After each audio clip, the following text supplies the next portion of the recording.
I said I can work. Sophie's small fists slammed against the faded pink lunchbox, her voice trembling but fierce. Across the cafeteria, billionaire Richard Cole froze. No one had ever spoken to him like that, least of all a child. She opened the box with shaking hands, revealing nothing but a crumpled note. I'm sorry, there's no food today. I'll try again tomorrow. Love, Mom. The man who had built empires felt his throat close. Realizing the hunger in front of him was his doing. What would you feel standing in his place? Tell me in the comments. I want to know. Richard Cole hears it. He's halfway through a smile meant for the head of school, halfway through a practiced nod for a parent he doesn't know, but who knows him by the way people know weather inescapably. The sound stops him in place mid-step, as if a string has been tugged behind his ribs. Conversations go on around him, family lunch day, a chorus of paper bags and laughter, grandparents comparing brownies, but the growl has cracked his attention like glass. This is who Richard is in public, legend padlocked to a grin. Startup to stratosphere in a decade. Interviews that read like instruction manuals for ambition. Foundation galas where he's accused of generosity the way others are accused of charm, effortless, endless, expensive. Cameras like him. Numbers love him. The city he gilded with his investments forgave him his mistakes because gold is forgiving when it's yours. This is who he is in private, quiet. Noise hammers him. He prefers the hum of early morning coffee, the clack of a chess clock, the slow mathematics of a book. He attends family lunch day because his communications team says it's good optics for the foundation's after-school grants, because the head of school asked nicely, because one of his directors has a son here and that mattered at the time when the email came in. He attends because it is easy to attend. It is harder to feel. Mr. Cole, someone says, and he answers on autopilot, please, call me Richard. But his gaze is already angling away from the donor table, away from the sparkling lemonade and the polite noise, toward the girl with the stainless lunchbox, toward the empty. She's composed the way children sometimes are when they've learned not to ask twice. She flips a folded note open like it's a map. Crayon colors glare up at her, orange, blue, violet. A title in big confetti letters, W.I.S. menu. The columns are careful. Monday cloud eggs. Tuesday apple slices. Wednesday cheese squares. Thursday peanut butter stars. Friday magic noodles. Next to each, a tiny drawn heart, some filled, some not. Today is Thursday. The heart is empty. She runs a thumb over it as if friction can fill it. Do you know her? Richard asks the head of school. A whisper he hopes sounds casual. She follows his eyes. Her expression tightens at the edges. That's Sophie, she says. Her mom Isabella just... It's been a month. A pause. A layoff. The word lifts a trapdoor in his memory, and for a moment, the cafeteria dissolves into a handshake. It's a conference room 8 months ago, polished wood and a skyline trying to be a seminar. HR slides in a stack of glossy folders. Consolidation, someone says. Market forces. We'll do it with dignity. The numbers tremble, then settle, then sing. Someone claps a palm to his back. Someone else calls it leadership. He signs. He goes home to a quiet kitchen and tells himself there was no other way. On the layoff day, Isabella stood in the break room and touched the edge of a paper cup. She'd rehearsed this with herself, how to call it a transition, how to tell Sophie that sometimes work changes shape like clouds and you have to chase the silver part, how to make a sandwich of hope and truth and feed it in pieces a child can swallow. She packed up her plant and her mug with the tiny blue whales on it, and on the bus home she wrote herself a note, smile first, then breathe. At the apartment, Sophie met her at the door with a picture. Us, Sophie said. We're astronauts. Isabella kissed the paper. Then we'll learn to breathe in new air, she said. and it sounded, to both of them, almost like an adventure. Back in the cafeteria, Sophie closes the stainless lid and opens it again, as if the second look might conjure. Her eyes drift to the long table where sweets parade under plastic domes. She doesn't move. She folds the wish menu carefully and smooths it flat with both palms. The care hurts. Richard's body remembers how to walk even as his mind doesn't. He finds himself at the edge of her table, near enough to see the way a crayon line trails off in a hurry. "Hey there," he says softly. A man who can keynote a stadium suddenly negotiating a whisper. "That's a very colorful menu." Sophie blinks up at him like he's a paragraph she's deciding whether to read. "It's for later," she says. "When groceries are back." Ah, the syllable is a cliff. He tries again. "I like the peanut butter stars." She nods, plays with the corner of the note. "Mom says wishes still feed you a little," she confides. And then she looks embarrassed for having said it, as if she's revealed a family recipe to a stranger. He looks around for Isabella, and she is there in the doorway, balancing apology and bravery like two glass bowls. You can tell when a parent wants to make everything okay and knows that a smile is the only plaster she can afford. Their eyes meet. He sees the jolt of recognition, Richard Cole, the man whose name is on the gym wall, and something else, a sigh she refuses to let out. "Mr. Cole," the head of school tries again, urgent this time, gesturing toward the donors. He nods without turning. The rustle of 1,000 perfectly planned lunches scrapes like sandpaper. Shock leaves quickly, replaced by curiosity, replaced by a kind of discomfort that feels like a light aimed at the wrong part of a stage. Because he knows numbers. He knows margins and runways and the velocity of capital.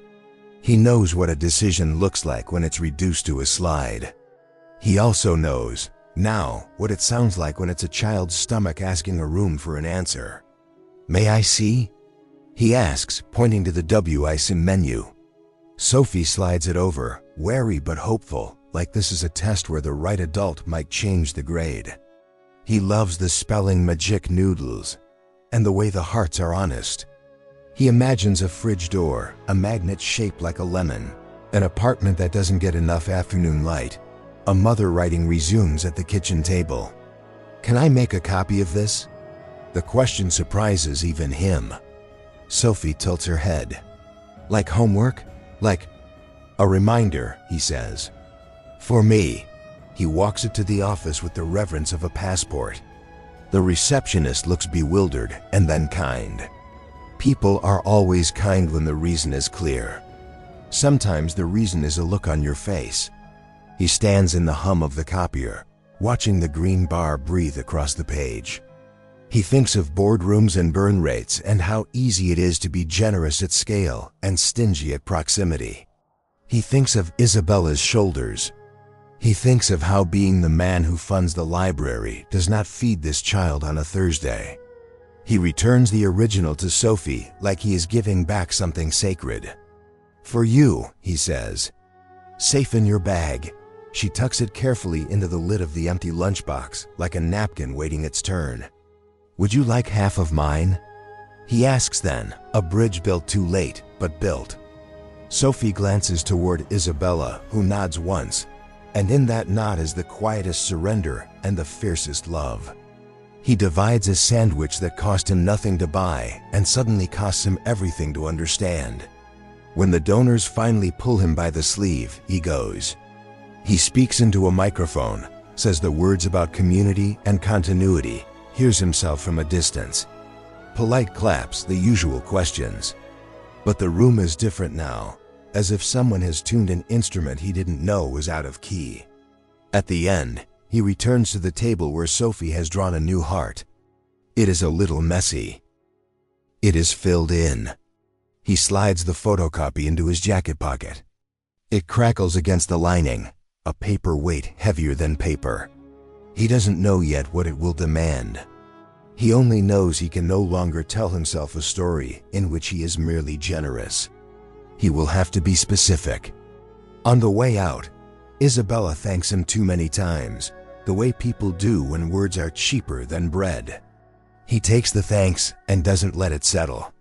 He watches the stainless lunchbox go into a canvas bag with a fading zoo logo. He watches a small hand wave. Outside, the afternoon is beautiful in the powerless way afternoons often are. He stands in it like a man who has just been told a secret that was never meant to be secret at all. He's up before dawn, sleeves rolled, kitchen light a lone moon. No assistants, no chef. He Googles cloud eggs like a man cramming before an exam, whips whites to peaks, nests the yolks, and starts an assembly line. Crisp apple fans, cheese cut into imperfect stars, noodles glossed with butter and a blush of parmesan. Labels in block letters, cloud EGGS, apple slices, cheese stars, magic noodles. A small drawn heart beside each, shaky but certain. He finds a blue lunchbox with a sturdy handle, something that looks like it believes in being carried, and tucks. A lemon-stickered napkin inside with a note. A test menu. Editor's comments welcome. The lunchbox rides shotgun as the car hums toward the school. He doesn't check his messages. He watches streetlights blink out and tells himself he's just delivering food, not stepping across a line he drew for years between the corporate him and the quiet him. Sophie is at the same table. She's drawing a violet planet with rings and patience. The stainless lunchbox sits beside her like a promise that keeps forgetting itself. He sets the blue lunchbox down carefully. "Good morning," he says. "I brought a heavy name to help me carry something." She looks up. "What name?" "Richard," he tells her. It sounds like it can carry heavy things, she considers. It does, she decides. Like a backpack. Then let's see if this one carries. Lunch. She unlatches the box with the reverence of opening a gift that might vanish if she breathes too fast. Cloud eggs. A smile flickers. Apple slices. Cheese stars. Magic noodles. It's just a test, he says. Editors can be ruthless. Editors fix spelling, she informs him, deadly serious. They also fix hungry, he offers, and waits without hovering. Miss Patel. Her teacher's sensible shoes, kind eyes. A scarf that's more habit than fashion drifts by. Clocking everything and judging nothing. She gives the smallest nod. Sophie tastes the noodles, shoulders untensing by a fraction you wouldn't notice unless you were looking only at her. "Is this okay?" Richard asks Miss Patel. "Better than okay," she says, voice pitched low for dignity. Her mom's doing everything right. Time hasn't caught up yet. Time rarely does, he murmurs, surprised by the truth in his own mouth. Sophie finishes an egg with a small, satisfied sigh. "Editor says the menu can stay," she announces. "But the star on your note looked like a spider." "The kitchen accepts notes," he says solemnly. The bell tosses kids into motion. Isabella appears in the doorway, posture steadying the air, a woman who has been practicing bravery in rooms that don't clap for it. Gratitude flickers across her face, checks itself, returns gentler. She approaches. "I didn't want to presume," he says. Miss Patel okayed. "Options, no pressure. If it's welcome again, you say when." "Thank you," she says, measuring the words like currency. "We're managing." Sophie leans into her. "The noodles were magic," she reports. "He drew a star like a spider. Art direction, noted," Isabella says, mouth ticking. She adjusts her tote. A folder slides free, flips open on the table, and lands face up. He knows the letterhead before he reads it. The cadence. The language worn smooth by lawyers. The signature at the bottom that looks like his name trying to pass for kindness. It is the restructure notice. It is the layoff. It is his signature. Isabella recovers it instantly, a blink and it's gone. But the damage is done where he feels things. Beneath the ribs, behind the practiced smile. He says nothing. She says nothing. They share a split-second understanding that is not forgiveness. "We have to go," she says softly. "Thank you again." They exit together, mother and daughter sharing the tote handle, making the weight lighter by refusing to measure it alone. The blue lunchbox stays in front of him, heavier now, as if truth has a density science forgot to list. His phone buzzes like a conscience. Habit wins first. PR on speed dial. How'd it go? PR chirps. We could get a photographer down there by noon. Billionaire breaks bread with students' evergreen, mom-pleasing, midweek gold. No cameras, he says. Faster than he meant to. Beat, we can control it. Faces blurred. Foundation feed. It humanizes the portfolio. It's not a portfolio, he says. It's a child, PR pivots. Okay, soft pedal. Maybe a blog later. Meanwhile, looping legal direct support gets thorny. Legal joins, genial as a seatbelt. We hear there's a school matter. We'll keep you safe. Quiet donations via a partner org minimize exposure. Avoid specifics. Avoid the appearance of liability, he finishes. The word tastes like aluminum. Your word, not ours, legal says. But yes, loop finance, he says, moving before fear can settle. The CFO arrives, competent calm. Scope? One school, he says. 30 days. Immediate meal support while we build something that lasts. We can fund that from the foundation, she says. Flagging precedent. Other schools will ask. Press might notice. We'll need criteria. Build criteria, he says. But feed first. Mechanism? Preloaded cafeteria cards. Teacher discretion. No forms, no receipts. If there's abuse, we fix it later. Speed now, legal inhales. We'll draft language anonymized, teacher determined, capped to signal prudence. PR can't help themselves. We could shape a narrative without names, listening leadership, from portfolio to people. No, he says. Not now. He ends the call before anyone can rename hunger into an opportunity. Then he finds the head of school, Ms. Alvarez, a woman who looks like she's kept building standing with pen, ink, and spine.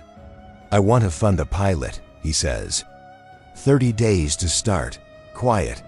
Teacher-directed meal support for any student.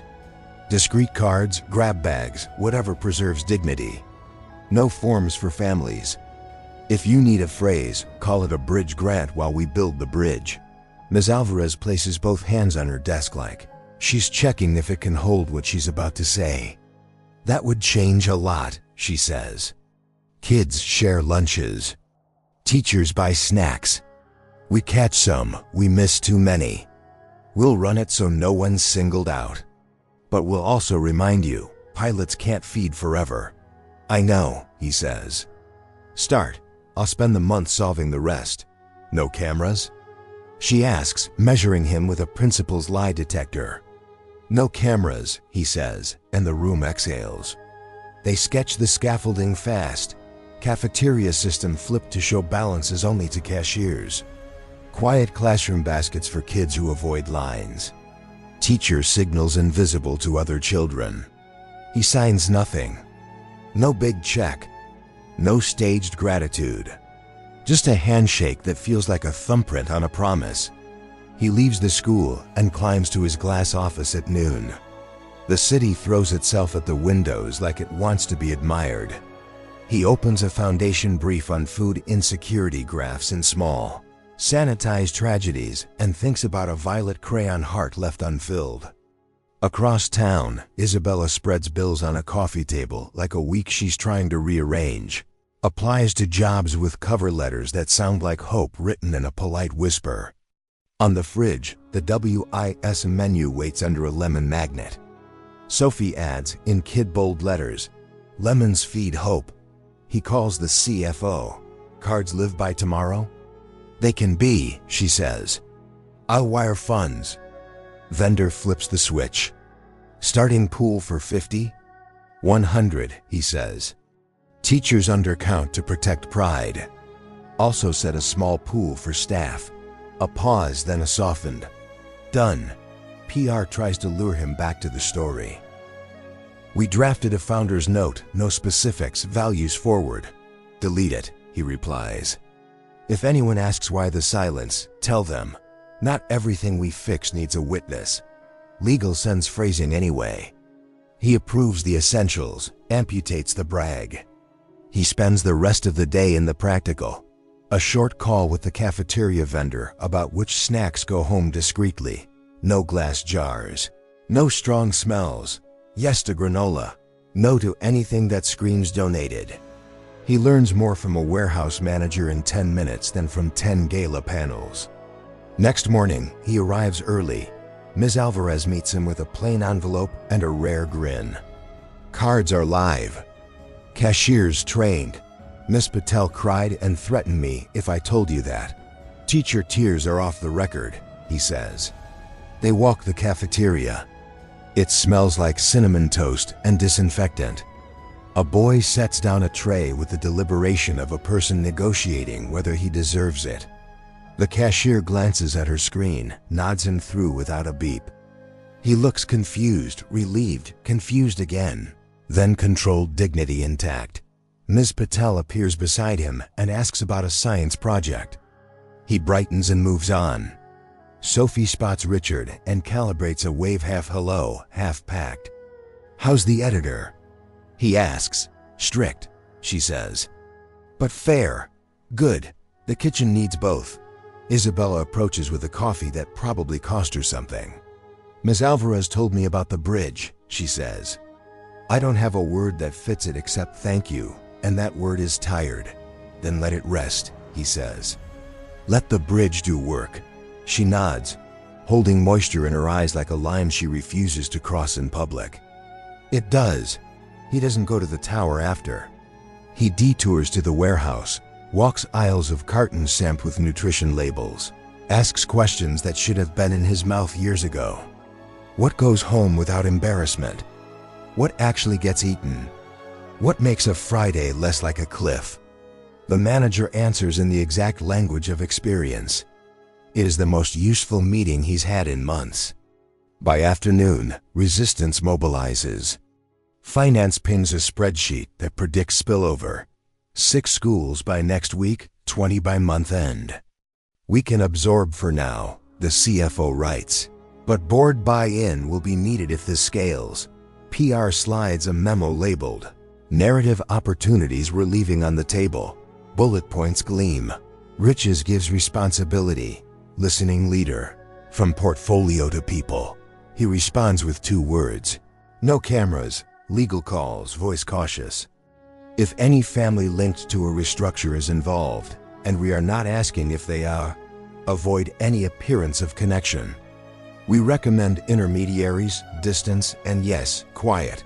We'll avoid appearances, he says. By avoiding appearances, that's not a legal strategy, legal says dryly. But in this case, it may be the only one that still lets you sleep. The system hums into day 2, day 3. Teachers tuck cards into cardigan pockets. Kids eat without surrendering their privacy. A girl tries to pay for yogurt with 2 dimes. The cashier smiles and says, "We're piloting something, try it for me." She does, chin tilted, and the room does not break her posture. A local reporter sniffs the cafeteria. PR texts an alarm. If we don't tell it, others will. Ms. Alvarez handles it with a principal's clean authority. End of term update only. The reporter leaves with a quote about literacy programs. The bridge remains unphotographed. At the office, a trustee emails. Optics? This could be a halo moment. Another. We don't have to exploit. We can amplify. He replies. We are not a lighthouse right now. We are a kitchen. He stops by the school daily, never long. He learns what matters. Which child will only take plain toast? Which one warms to bananas if you don't call them bananas? That Ms. Patel's scarf is a calendar. Birds on Monday, leaves on Thursday. That Ms. Alvarez signs fury into policy with a blue pen that never runs dry. He almost slips once. PR proposes a hands-only shot, no faces. just a paper bag passing from adult to child. It would soothe the bored.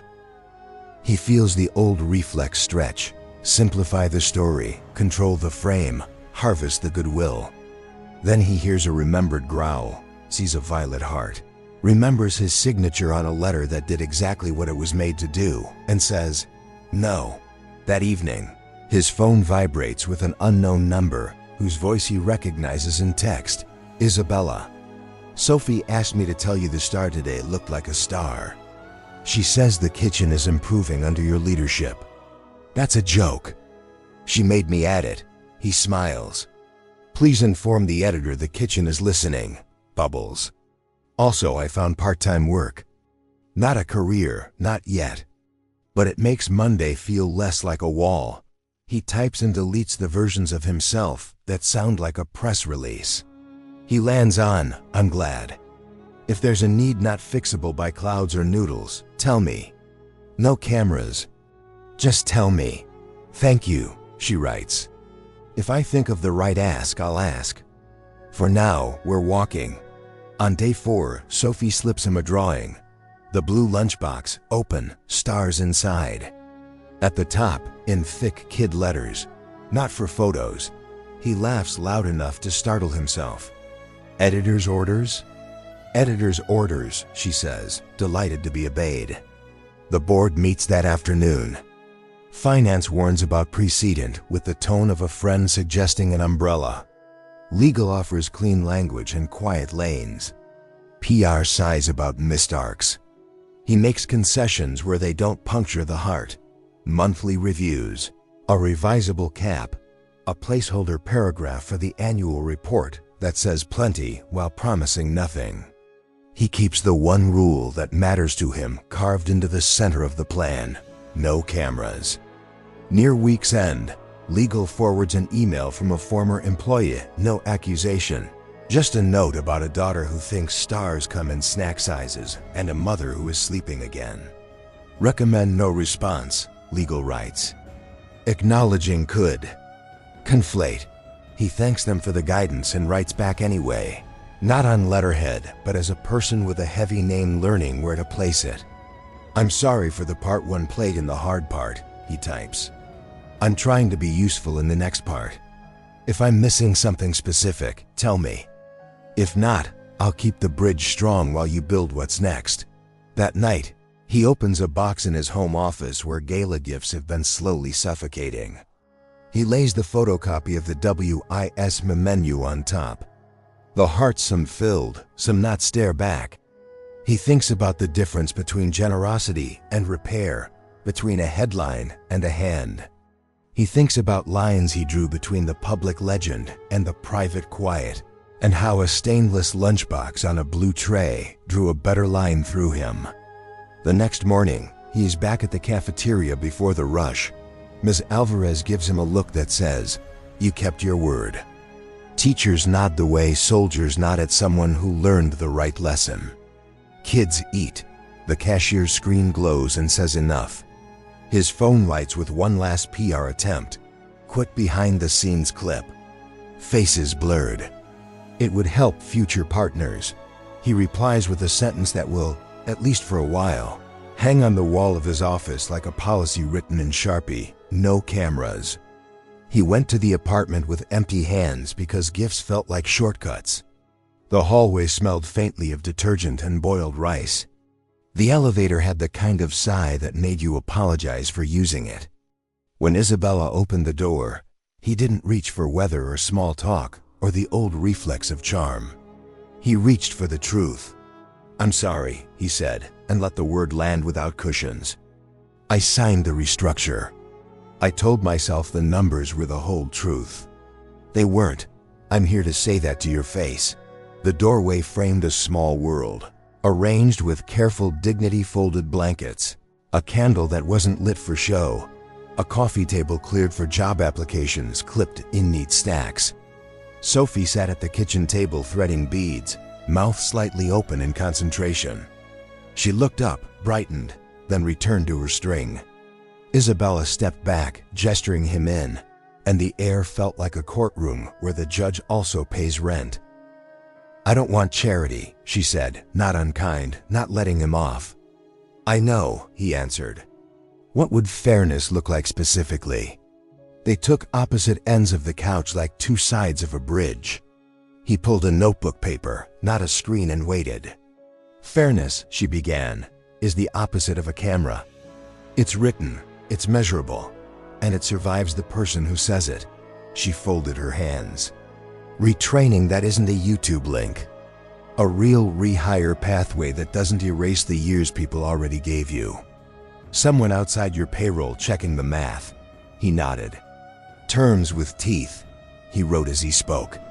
1. A paid retraining stipend for employees from the last round, real skill ladders with a job at the top. Not webinars no one finishes. 2. A rehire pathway that recognizes prior service and benefits. No starting over at zero. 3. Wage floor audits across every portfolio company we control published, with deadlines and fixes attached. Isabella watched his pen, not his face. Add childcare vouchers for interview days, she said. You want parents to show up on time? Make it possible. And add a clause in your vendor contracts. No exclusivity can block school meal programs. I heard you ran into that already, he wrote faster. Childcare vouchers. Vendor carve out, no supplier can block cafeteria aid, he looked up. Independent auditor named by a committee we don't control? Exactly, she said, some part of her unclenching. Fairness gives us a floor while we climb. That's all I'm asking. Sophie patted over and held up her beaded string. Bookmark, she declared. For people who forget where they are, he took it like a vow. I forget often, he said. Thank you. The boardroom met him with glass water bottles and a view that made the city look obedient. He placed the notebook on the table and read the terms aloud. The CFO leaned forward. Legal leaned back. PR arranged concern at an angle designed to photograph well. We support philanthropy, a trustee began, the ceremonial way people announce an allergy to consequences. But this reads like an admission. Media will frame it as guilt. We're not feeding a story, Richard said. We're feeding children and repairing harm. Repair implies liability, legal murmured. And vendor carve-outs? Procurement asked. We have multi-year exclusives. They won't permit exceptions. Their counsel will shred us. Then we renegotiate, he said. It will cost, procurement replied. Then we pay, the room stilled. The CFO cleared her throat. If we ring-fence a fund, it must be irrevocable and independently audited. Shareholders will ask your personal stake. My bonus, he said. This year's, plus the retention tranche. Convert it to the endowment seed. Compensation tied to meal coverage metrics in districts we support. Directed and auditable? The CFO pressed. Directed and auditable. Oversight seats we don't control. A teacher, a union rep, a parent. PR tried to turn the wheel. If we shape the narrative values-led, future-focused, no cameras, he said, and let the sentence end the way a door ends a hallway. The vendor fight was a block of ice. The supplier's rep smiled across a glossy table and recited the exclusivity clause. All company-sponsored food purchases must root through them. Quality, safety, consistency, she sang. Exceptions create risk. Your catalog doesn't include weekend kits or culturally familiar staples, he answered. Your lead times turn Fridays into cliffs. We could pilot a bespoke solution, she offered. Code for something photographable later. No pilots that take months, he said, sliding across a one-page addendum drafted by legal and sharpened by Isabella's list. A carve-out allowing direct purchasing from community suppliers for school meal programs, with basic safety standards pre-approved. Sign this, and we keep the rest intact. Council was summoned. Voices became polished wood. In the end, leverage, money, and the faint scent of reputational risk melted the ice enough for a signature. Limited to current pilot Joes, the addendum read. It was a hole in the wall, not the wall down. Holes were how people breathed. He went where briefings never send you. The employment office line curled around the block like a sentence refusing the period. A man in a paint-splattered sweatshirt searched his phone like it owed him a miracle. A woman with a stroller texted in bursts. The baby slept with its mouth open, trusting air to be enough. The window glass was a collage of flyers, resume clinic. Job fair. Pantry hours, Tuesday 3 to 6 p.m. He did the math with bus schedules taped beside the door. Arrival at 6:10. 10 minutes that might as well be a wall. At the pantry, volunteers moved like an old, reliable heart. A teenager in a marching band hoodie logged boxes. A retired nurse sorted greens. A sign near the door offered rules softened into kindness. Take what you need, leave what you don't. Smiles are free. He watched which items lingered because no one knew how to cook them, which brands carried the smell of charity, which bags parents chose because they looked like regular groceries and not gratitude. Dusk didn't try for romance. Streetlights flicked on late. A basketball thumped on a half-lit court. The corner store sold lottery hope and salt, both overpriced. He saw the neighborhood without a windshield, and it saw him without flattery. Bad days ignore good intentions. Sophie fainted in homeroom, a slow fold that Ms. Patel intercepted with practiced hands. The nurse moved like a metronome. Cookie, juice, check, calm. Isabella arrived breathless, composed by force. Mothers are both. Sophie blinked awake, cheeks pale. Didn't want to be late, she whispered. Skipped. By the time he heard, the room was quiet again. No ambulance, she was stable. She went home, cradled between adult competence and 1,000 unasked questions. He stood in his high rise and watched his reflection layer over the city, and, beneath that, a stainless lunchbox that had once held nothing but air and a crayon wish. He canceled a meeting designed to make a magazine happy. He closed his office door. He set the ledger on his desk, the one with the neat columns auditors love, and stared at its perfect balance, like it was a joke told too softly. A ledger that can't feed a child isn't balance. He wrote the sentence in the notebook and underlined it until the paper scarred. Then he called the CFO. I'm done threading this through old structures, he said. We build something that doesn't need permission to function. Concretely? She asked, pen already tapping. The lunchbox promise, he said, owning the name as it arrived. 0 stigma meals in every school. We touch no forms, no proof, no performance. Access via counselor tokens or quiet QR codes linked to student IDs that only flash green. Tokens usable at the cafeteria, at participating corner grocers, and at after-school programs. Weekend kits in plain bags that look like ordinary shopping. Suppliers? She asked. 3 lanes. 1. Community grocers and bodegas prepaid at fair margins because they already know what kids actually eat. 2. A co-op kitchen in partnership with the Culinary Union, paid hours packing ready-to-heat meals. 3. Our amended national contract for shelf-stable essentials granola, milk, fruit cups that aren't sugar bombs. Governance? The ring-fenced fund irrevocable, independently audited, overseen by a board with a teacher, a PTA rep, a school nurse, and a union seat. Our votes can't overrule theirs on disbursements. Metrics? Not likes, he said. Hunger-free days. Quiet swipes by counselor tokens. Nurse visits for dizziness trending down. Teachers' out-of-pocket snack spend trending down. Monday attendance stabilizing. Publish monthly dashboards to find gaps, not congratulate ourselves. Legal? Privacy first. No family names in any report. Data encrypted and expunged each term. If there's heat, it lands on me, she inhaled. Budget by morning. Tonight, he said. Bring procurement. We'll cut where it's pretty and keep what works. He called Miss Alvarez. "I need your counselors, PTA lead, and the union rep tomorrow evening," he said. "No agenda but one. Build with us, not after us." "They'll come," she said, no hesitation. "And they'll show you the corners your map missed."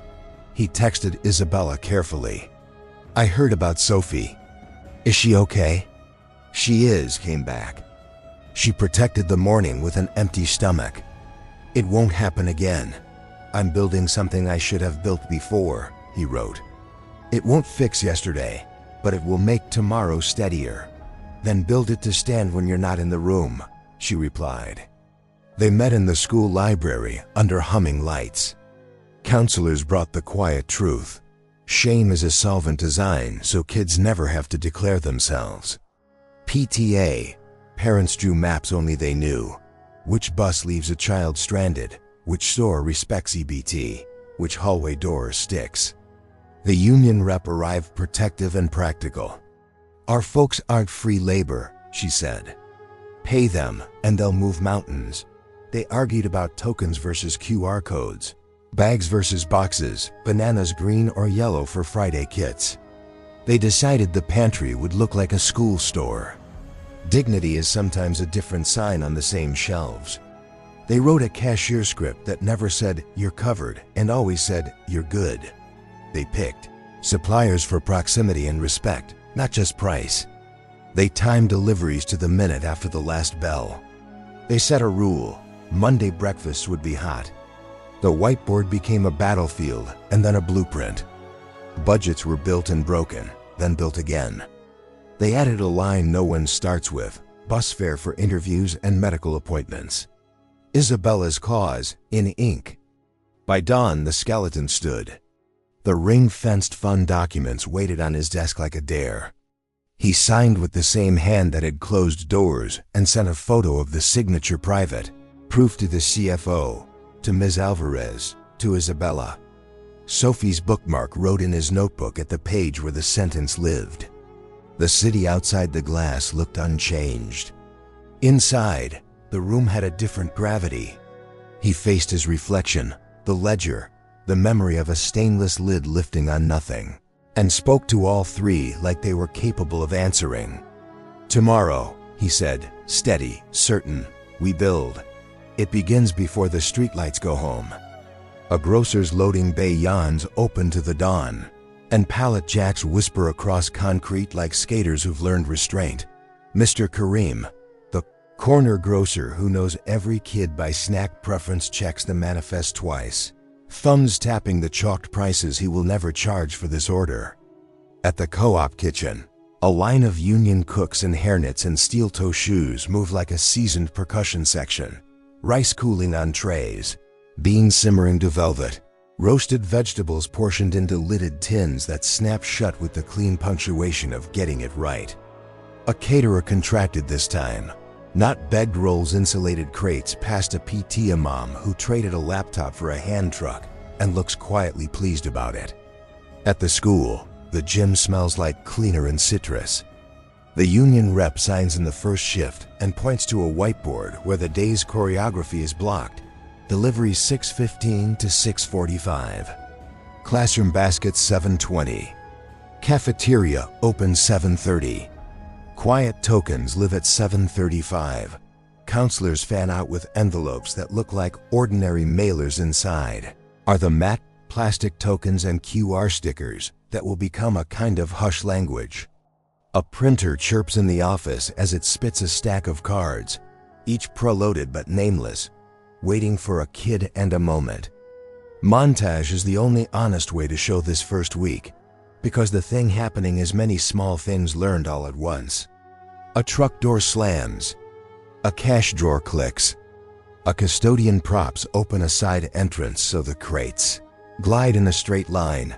Miss Patel adjusts her scarf birds today and slides a tote of granola bars into a cupboard that used to hold forgotten trophies. Ms. Alvarez, the principal, takes a call from a neighboring school and rehearses the sentence that keeps landing like a lifeline. "Yes, we'll share the playbook." No cameras. A PTA dad labels Ben's in neat caps pasta, rice, fruit cups, and then relabels fruit cups with a smiley face because someone says kids hate the look of the original brand. And Dignity has a font. Richard lifts boxes, and no one treats him like a mascot. There's a rhythm now. Unload, sort, stock, test the cashier screen, test it again. The first kid arrives at 7:31. He slides his tray forward like it might slip out from under him. The cashier, a veteran with a voice like a warm spoon, lands a finger on the register just long enough to watch the corner of the screen blossom green. No amount owed displays. No beep. Just "you're good," the script everyone agreed to use. The kid nods as if accepting a fact he had not expected to be true. Program mechanics are where generosity fails or works. The Lunchbox promise was built to work. Tokens live everywhere a child might need one without the audience. Nurse's office, counselor's desk, classroom pencil cups. The front office in a stack of envelopes labeled late passes so no one thinks twice. Some are physical and small, like coins that refuse to be counted. Some are QR stickers printed on the backs of the school mascot so they look like swag. A student brings one to the cashier and lays it next to the tray. The cashier's screen reads only green, no name, no balance, no running tally shadowing a child's appetite. At the corner grocer, a lime green sticker near the register reads, "Quiet pay accepted here." A kid sets down a gallon of milk and a bag of rice. Mr. Kareem taps the terminal, and the same green bloom appears. A receipt prints with a dinosaur on it and the word "thanks" where the price would be. The data goes into a vault that spits out only what's useful. Counts by time of day, by location, never by child. A weekly dashboard populates with boxes that are not just boxes. Quiet swipes, classroom grab bags, Monday breakfast uptake, nurse visits for headaches, dizziness. The lines trend the right direction. Teachers' out-of-pocket snack spend, an informal metric measured by PTA. Reimbursement requests bends down like a branch asked to let go. Everywhere, universality is the armor. No one needs to prove hunger to eat. No one needs to tell a story to get a banana. The rule is radical and simple. Show up, eat. Because the program cares more about not missing a hungry child than catching a full one. Isabella's return happens without ceremony, which is its own ceremony. She comes back through the same door she left, head high, shoulders set. Nothing apologetic in the way she wears her ID badge. The contract is fair because fair was written down and signed. Her prior service counts. The gap is acknowledged, not punished. The glide path lets her ramp to full load over 6 weeks. The childcare voucher sits on the portal without her having to ask twice. On day 1, HR shows her a training calendar she didn't design. On day 10, she's revising it for the people who will come after her. She mentors the new hires Bridge Fellows, they're called now, because words can make a person feel like part of a structure. Start with what you know, she tells a woman who coded in a different language years ago and is relearning, loops like muscle memory. And write down every question you're embarrassed to ask. Bring me the list Friday. I promise you half of them are better than the answers. She sits in on vendor calls and circles the clause that would have choked the program if it had slipped through. Exclusivity dressed as efficiency. No, she says, calm and sharp, and procurement crosses out the line because the new template says so. It is measurable, this dignity. Fewer missed shifts in the first month back. Faster ramp to productivity for rehires whose training was built around their past, not in spite of it. A downward slope in exit interviews that used to bleed phrases like starting from zero. A supervisor who never used the word mentor before using it twice in one meeting about her. The announcement comes the way all public reckonings should, with something to say and people who can contradict you standing next to you if you lie. The cafeteria is scrubbed and staged in the least staged way possible. Rows of chairs, a portable mic, a backdrop of shelves that look like a school store because they are. Richard stands at the podium in a blue suit that has learned restraint. To his left, Ms. Alvarez in flats that got her through too many years. To his right, the union rep whose members make the program move. Front row, PTA leads, teachers, a school nurse, the grocer in a clean apron. Near the back, reporters, curious and a little hungry for controversy. He doesn't open with numbers. He opens with rules. Today isn't a ribbon cutting, he says. It's a line drawing. There are things we will do from now on, and there are things we will not do again. He clicks a remote, and the screen behind him shows 3 simple headers. Policy Pillar 1, Humane Restructuring. Glide paths for roles that change, 3 to 6 months of paid transition, with real training that ends in a real job, inside or outside the company. Guaranteed interviews for former employees for any qualified role across the portfolio, with prior service credit preserved. A named independent auditor to publish how many made it across the bridge, how long it took, and where the bridge broke. Restructuring doesn't mean pushing people off a cliff and calling it gravity, he says.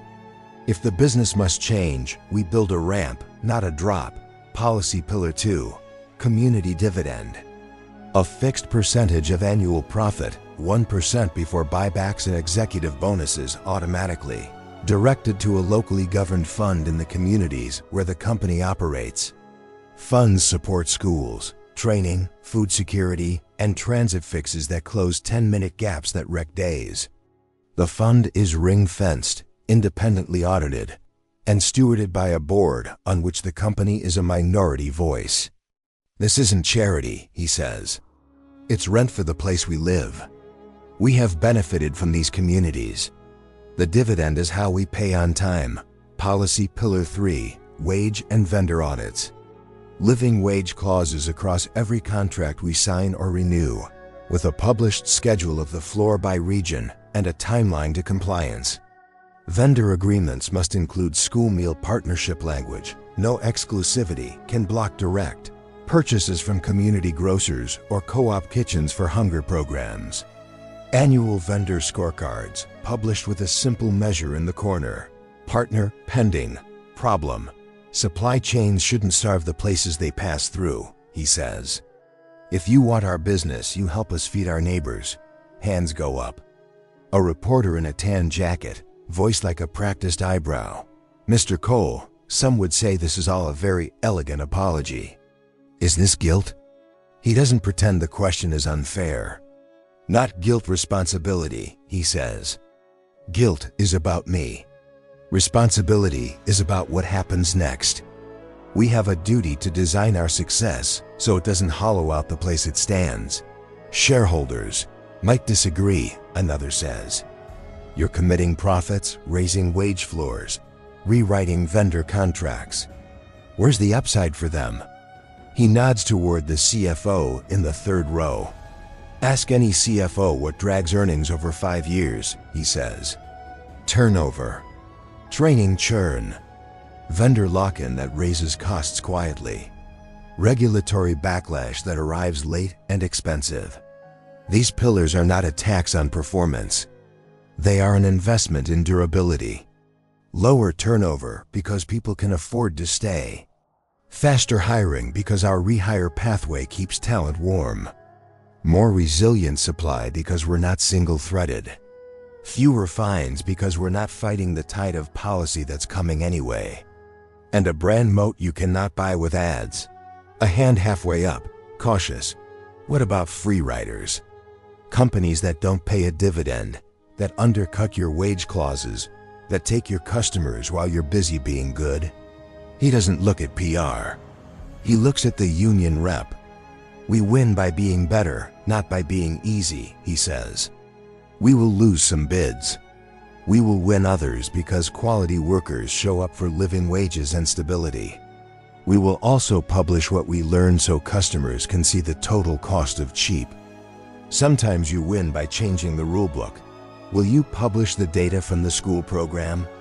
Someone asks, hopeful and predatory at once. We'll publish what matters, hunger-free days by school, quiet swipes by location and hour, nurse visits trending down, attendance trending up, he says. We won't publish anything that lets you point at a child. We'll share the playbook. We won't stage a single thank you. He steps back. Ms. Alvarez steps up and uses her voice like a truth detector. I don't care what you call it, she says, as long as my kids can eat without paying with their pride. This program meets that bar. We watched a little boy buy milk at a corner store with a dinosaur receipt and no one looking over his shoulder. That's the policy to me. The union rep follows. Our people are paid for what they do here, she says. We're not applauding charity. We're enforcing a contract. You pay them, they show up. This runs. Mr. Kareem clears his throat, unused to microphones. We sell more bananas now, he says, smiling a little. Better business. Fewer kids stare at the shelf like it's a test. A PTA mom finishes the row. I used to keep a box of granola bars in my trunk, she says. Last month I filed 5 reimbursement requests. This month? 1. Metrics don't sing yet. But they're humming. The board outcome doesn't happen at the podium. It happens in a conference room the next morning where coffee sits untouched because the vote is the caffeine. Resistance has numbers this time, and numbers wherein community faces tend to be persuasive. The shareholder letter that PR dreaded has not arrived. Instead, there are emails from pension funds and long-only managers who like the phrase risk-adjusted resilience. The CFO puts up a slide with 2 columns 5 years long. On the left, the cost line dividend allocations, wage bumps, vendor renegotiation penalties, program ops. On the right, attrition drop modeled conservatively, productivity lift for rehires, reduced overtime volatility, averted disruption costs from supplier lock-ins, regulatory goodwill modeled as fewer delays and fines. We project flat operating margin in year 1, she says, then a slope up that beats the baseline because we're not hemorrhaging talent or time. The variance bands are tight enough to call this sane. A trustee who had practiced the phrase fiduciary duty like a cudgel sets it down. This is not reckless, he says, half grudging, half relieved. Legal nods at the compliance stack. Community dividend is cleanest as a board policy tied to a charter amendment, they say. Irrevocable for a term, then reviewable, not removable, by supermajority. Wage clauses are already flowing through procurement. Vendor addenda are signed for 2 of 3 nationals. The third is posturing. We'll get there. PR clears their throat. Public sentiment is unusual, they admit. We expected splits. Instead, we're seeing coalition parents, teachers, unions, mid-market investors who like boring stability. The phrase not guilt responsibility tested well with people who hate slogans. If we don't overtalk it, the story carries itself. The vote is not unanimous. That would be suspicious. It is decisive. The board authorizes the pillars, the dividend, the audits, the expansion of the Lunchbox promise beyond 1 school to a pilot cluster of 6, then a district if the metrics hold. They set review gates and dashboards because hope should have chores. And then the days begin to look like a plan kept. Crates in more gyms. Limes and rice and milk sliding across more counters. Co-op kitchens adding a second shift and posting a sign that says, "We're hiring with a wage above the floor because the floor is just that." Counselors in other schools learning the trick of a token that looks like a sticker. Nurses watching their headache log ease. Bus drivers greeting kids with breakfast pretzels on Mondays because someone thought to ask them to help and to pay them for the extra 5 minutes. The metrics don't sing at first. They clear their throat and then they begin to find the note. Quiet swipes at corner grocers spike between 6 o'clock and 7 p.m. A small, perfect curve that maps exactly to the time parents get home. Weekend kit pickups level out Friday late, Saturday morning, then dip on holidays because holidays complicate hunger. Nurse visits for dizziness cut by 1/3 in 4 weeks at the first school, then by 1/4 at the second, then the trend holds. Teacher reimbursement requests for snacks drop enough that a PTA treasurer cries in her car and laughs about it later. At the office, Isabella reads the first quarterly audit on wage floors and turns down the corner of a page she helped make necessary. At the school, Ms. Alvarez points at the Monday attendance chart and calls it a choir because every line is rising at the same slope. Mr. Kareem changes the dinosaur on the receipt to a rocket because someone's kid likes rockets better. He leaves the word thanks right where it is. Richard walks through the cafeteria and makes himself small. A kid he doesn't know waves a token and then pockets it because he might use it later. A girl pretends not to like bananas and takes two. On a bulletin board, someone has pinned a photocopy of a hand-drawn star over a lunchbox. In the corner, in neat kid letters, "Not for photos," he meets the gaze of the teacher who put it there. She doesn't smile or frown. She just nods the nod of people who keep score by whether children can think about something other than hunger between breakfast and lunch. When the press calls for updates, there are numbers to give and none of the pictures they hoped for. When investors ask for the business case, there is a slide that is not a pitch deck but a promise, with columns that behave and a footnote that reads, "Resilience is a revenue strategy." When a parent stops him in a grocery aisle and says, "We didn't need it, but it helped my neighbor," he understands the design is working. On the last Friday of the quarter, he stands with Isabella in the doorway of the co-op kitchen. The second shift moves like a new band that already knows the beat. She points to a whiteboard where someone has written in block letters, "Monday breakfast equals hot." He thinks about how many cold starts they've replaced with heat. "Metrics are starting to sing," she says, checking her phone where the dashboard lives. "You hear it?" He does. It sounds like chairs scraping, trays sliding, ovens breathing, printers chirping, cashiers saying, "You're good," bus doors folding, kids arguing about whether rockets are cooler than dinosaurs. It sounds like a city clearing its throat and deciding to use its voice for something other than excuses. The grocer's bay yawns open to dusk now. Pallet jacks whisper back into their corners. The PTA dad stacks empty crates like tidy proof that something moved today. The union rep locks the side door and pockets the key like a promise kept. The work is not over. It is not perfect. But the line has been drawn where it needed drawing, and enough people have put their feet on the right side of it to make the rest possible. Morning arrives without ceremony. Good mornings never need it. The cafeteria hums its ordinary song, trays sliding, chairs scooting, a cash drawer thudding shut like a heartbeat that's learned the rhythm. Sophie steps into the light with a new lunchbox. Not fancy, just sturdy, the kind of blue that forgives scuffs. She sets it on the table like an old friend meeting a new day and flips the latches with the small, careful confidence of someone who knows there will be something inside. There is. Neatly packed food, the now familiar constellation. Warm eggs tucked in their cloud, apple fans, cheese the shape of honest stars, noodles that still shine like a promise kept. And on top of it all, laminated and trimmed smooth at the edges, sits her original note, the wish menu with hearts that once went empty. The crayon letters glow through the plastic, preserved like a map no one will lose again. There's a new crayon line across the bottom, added last night in violet. Letters a little taller than before. Today I ate with my mom. Sophie doesn't announce it. She just turns the note so it faces the room and waits for the world to read. Isabella sits beside her, not as a guest, not as a need, but as a parent on a school morning where time finally fits both of them. She opens her own tray, the co-op kitchen's Monday breakfast, hot as promised, and tears a piece of toast in half. Lays it on Sophie's napkin like a ritual of ordinary abundance.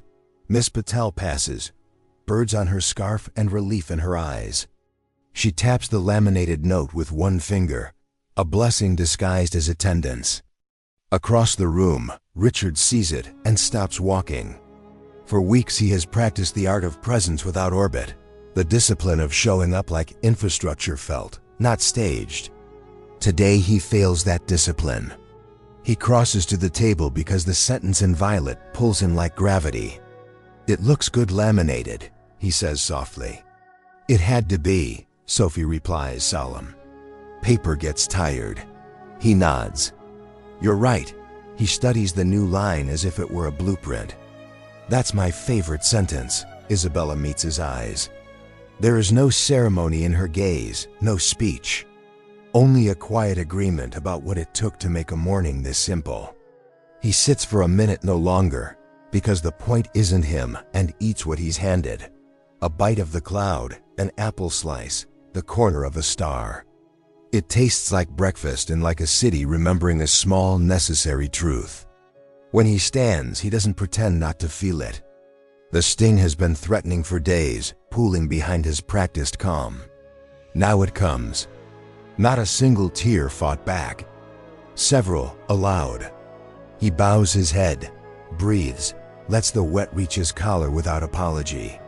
There's no camera to perform for and nothing to hide from. Ms. Alvarez catches his shoulder in passing a quick, human anchor and then moves on, because mornings are busy where children eat. He slips a wallet from his jacket and opens the sleeve where business cards used to live like little medals. He slides in a photocopy of Sophie's note laminated too, smaller, edges rounded so it doesn't catch. It sits there, a square of insistence. "You do not forget this." On the inside flap, in his own cramped hand, he's written the sentence that changed the column headings in his mind. "A ledger that can't feed a child isn't balance." From that day forward, he checks the wallet before big meetings the way nervous speakers check their microphones. He feels the plastic, confirms the weight, and recalibrates his measurements.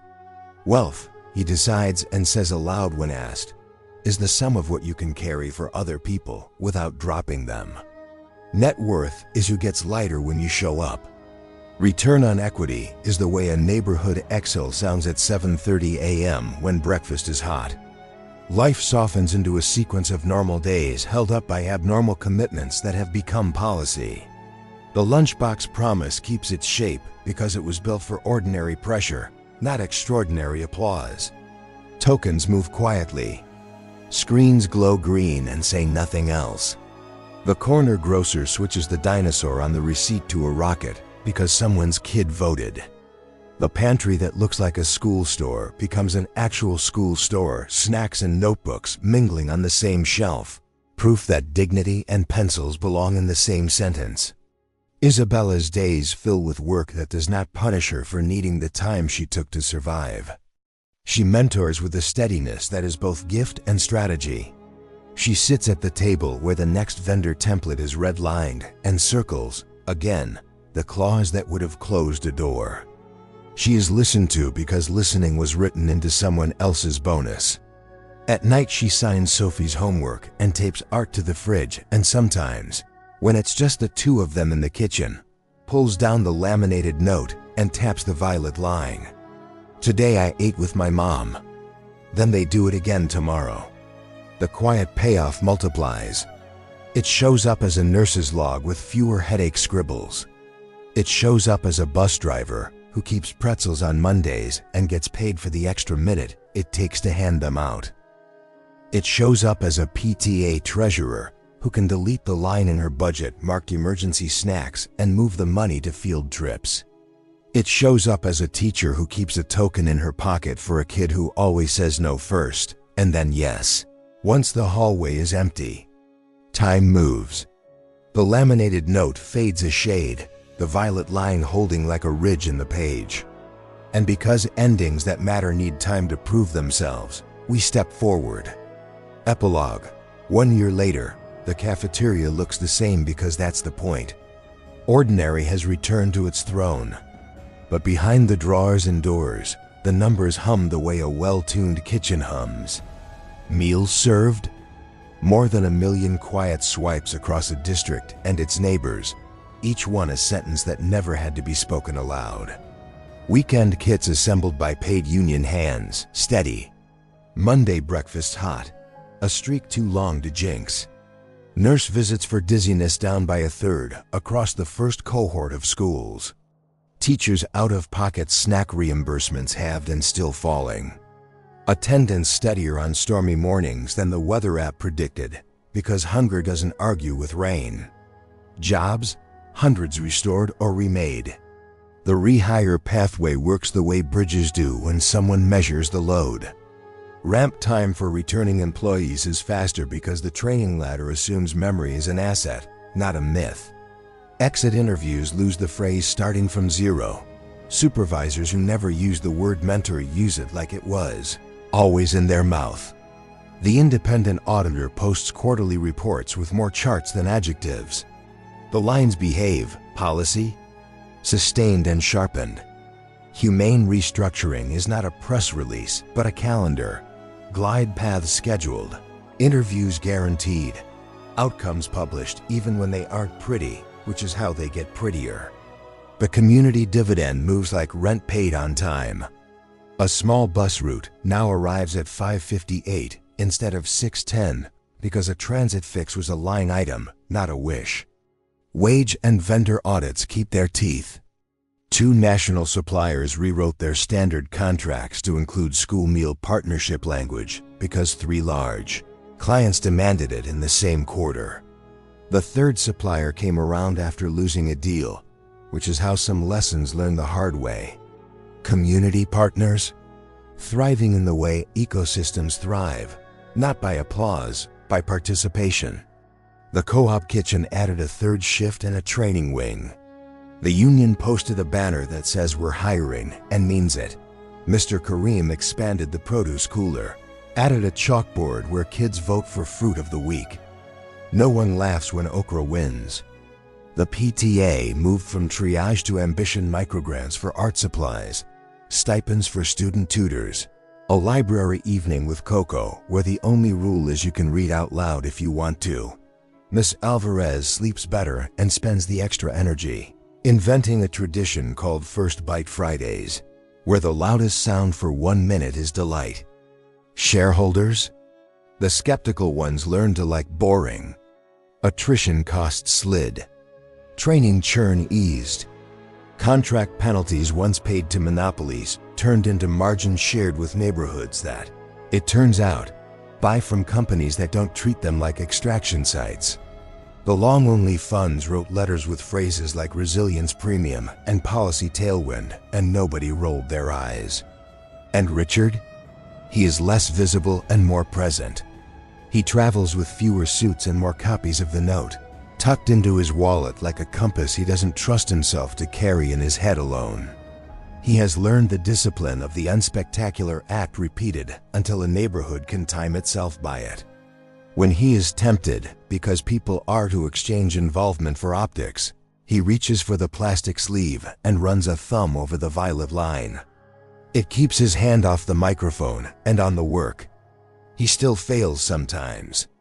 He still argues with people who know more about the corner grocery than he ever will. He still forgets briefly and is reminded by a teacher's eyebrow, a union steward's cough, a grocer's silence. Then he remembers again and again, because remembering is a job. One afternoon, a reporter corners him in a hallway and asks for a quote that will sparkle on a feed for 12 hours. He says no to the sparkle and offers a sentence that barely looks like a quote.